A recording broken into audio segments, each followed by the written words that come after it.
the opening kind of, obviously you love to homage different things. Right. That portal and everything had a very Evil Dead-ish. Yeah. Can you talk a little bit about going into this season, stakes being raised, and kind of... Absolutely. I like to. One of my favorite movies as a kid was Beneath the Planet of the Apes, which ended with the world being destroyed. And then they did 3 more movies after that. I like the challenge of painting myself into a corner and then finding a way out of it. I know where the show is going in its overall arc, and I know how it ends. And along the way, I like to make it hard on myself because it keeps me thinking. And that's absolutely true. We pick up the 3rd season right where we ended the 2nd season. The scene just continues.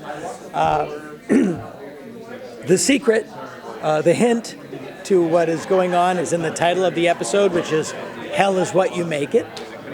And what we do is we present a problem to Stan and Evie. Now, Stan is the kind of guy that if he has termites, will burn his house down. It's like, okay, you solved the termites, but now you have another problem, and that's possibly worse. That's Stan Miller, and that's what happens in this episode. We get out of the corner that we're in, only to get into a possibly worse corner, and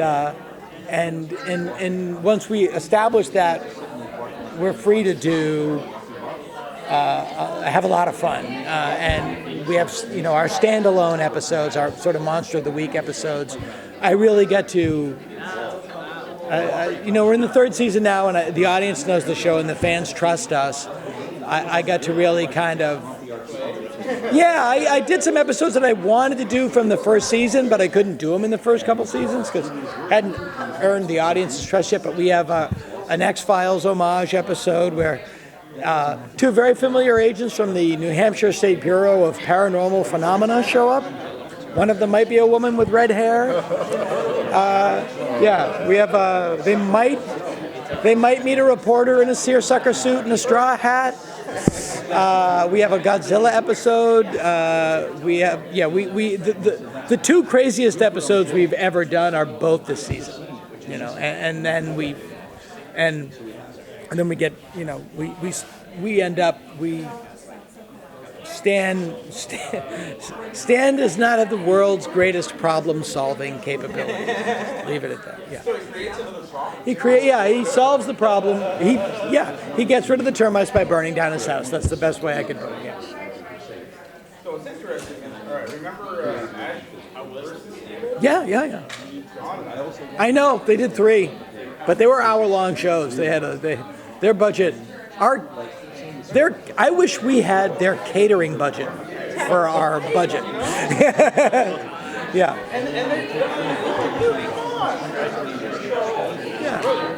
I love that show, and I love all that stuff. I never saw our show as close to that show as people assumed.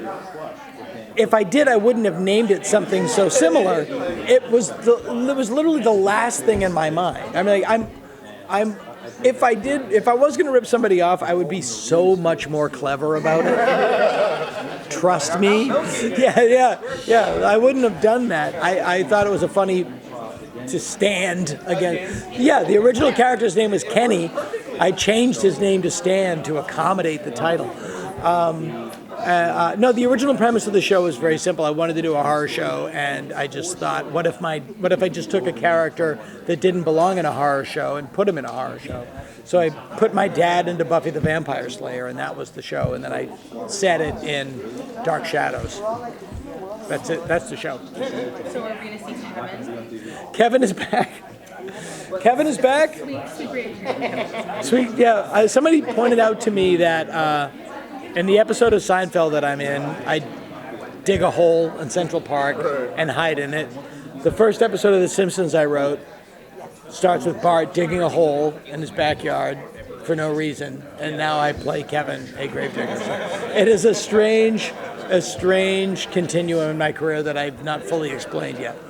Yeah, Kevin shows up when you need him. Could be fit. And some fans made there's a fan CD of my stand-up, not an official CD, but like a fan CD that's also called Digging a Hole. So I don't know. You tell me. I just, now you said, I keep thinking about it, like, that's totally true. I just forgot like 8 things I wanted to say, but there was one. I mean, obviously, being a comedian, writer, and Stand With Evil comes out a few years ago, and I see the executive producer Dana Gould, and I went, all right, I'm in, but what? I mean, comedy and horror, comedy aspect, but I've been a fan of like the kind of horror genre. Oh, all my life. Much earlier than me being a comedy geek, I was a complete horror movie nerd. Like I was getting Famous Monsters magazine when I think I got the first issue when I was 10. Like I grew up watching, my older brothers watched Dark Shadows, so I was watching Dark Shadows and I was really little, like 4, 5, 6. I barely remember it, but my mother says, no, you sat down and watched it. You didn't know what was going on. Yeah, and you were outside digging holes and then came in. Yeah, it was my sports. Horror movies and sci-fi movies were always my sports. And I always wanted to do a horror movie or a horror show, but it could not be funny because it's what I do. And, it took me a long time to come up with the idea that was right in my face, which was do a funny horror show. And it can be done. This show is, and I think like it's really I think the show has a lot more in common with An American Werewolf in London than it has with Evil Dead, just in terms of the tone and how we do the comedy. But I love it. I'm a big fan of it. I like James Bond and Jason Bourne. I like them both, and I think that it's If Evil Dead is the Three Stooges in a horror movie, then this is the Coen brothers make a horror movie.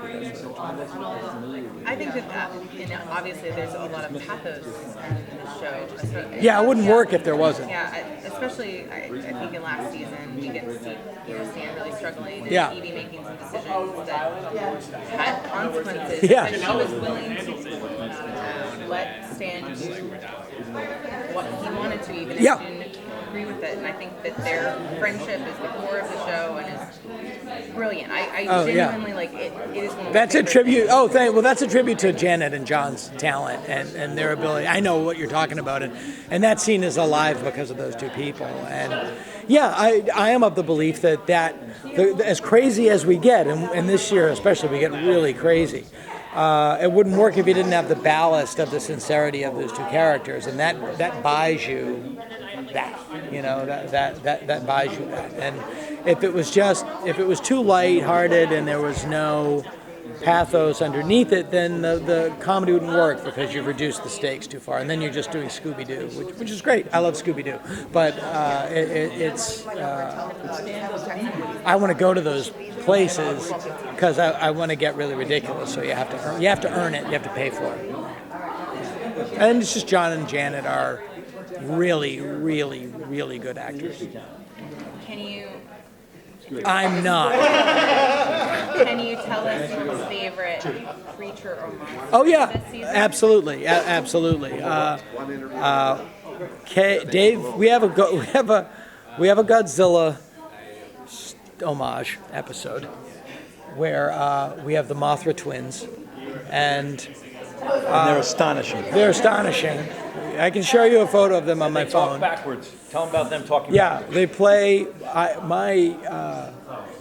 the Mothra twins, and what the actresses did was they learned their dialogue wrong, so that when we loop it, the lips won't match. Yeah, they're that good. They're that good. And what happens is that Dave Koechner turns into a creature called the Kenny Pillar.